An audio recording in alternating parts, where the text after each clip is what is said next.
এবার মুসলিম বৃদ্ধকে বাঁচাতে হিন্দু যুবকের লড়াই।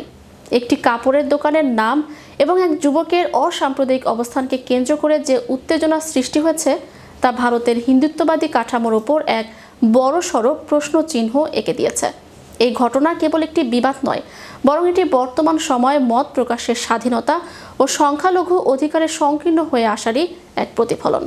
বিস্তারিত থাকছে ডেস্ক রিপোর্টে। এবার মুসলিম বৃদ্ধকে বাঁচাতে হিন্দু যুবকের লড়াই।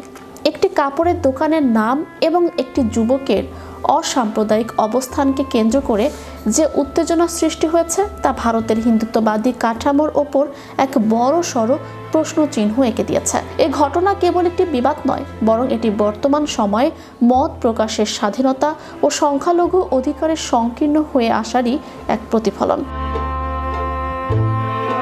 ভারতের উত্তরাখণ্ড রাজ্যের পাহাড়ি শান্ত শহর কোটদ্বার এখন এই উত্তপ্ত আলোচনার কেন্দ্রবিন্দু।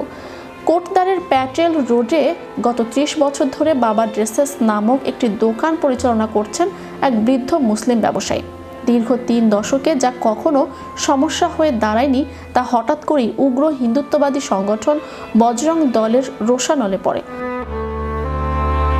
তিনি সরাসরি প্রশ্ন তোলেন, একটি সাধারণ সম্বোধন বা শব্দ কি কোনো নির্দিষ্ট ধর্মের একচেটিয়া সম্পত্তি হতে পারে?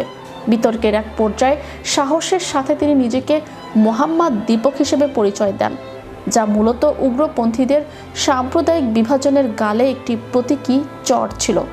দীপকের এই সাহসী অবস্থান উগ্রবাদী গোষ্ঠীকে ক্ষুব্ধ করে তোলে।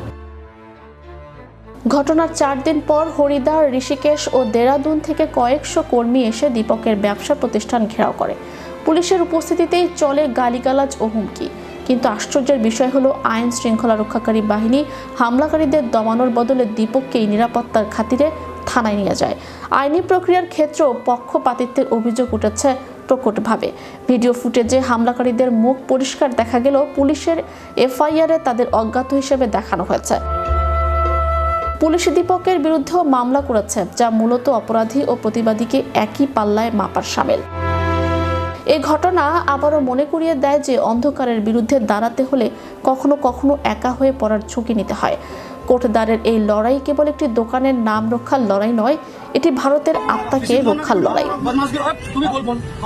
চ্যানেল ইউরোপ, বিনোদন ডেস্ক।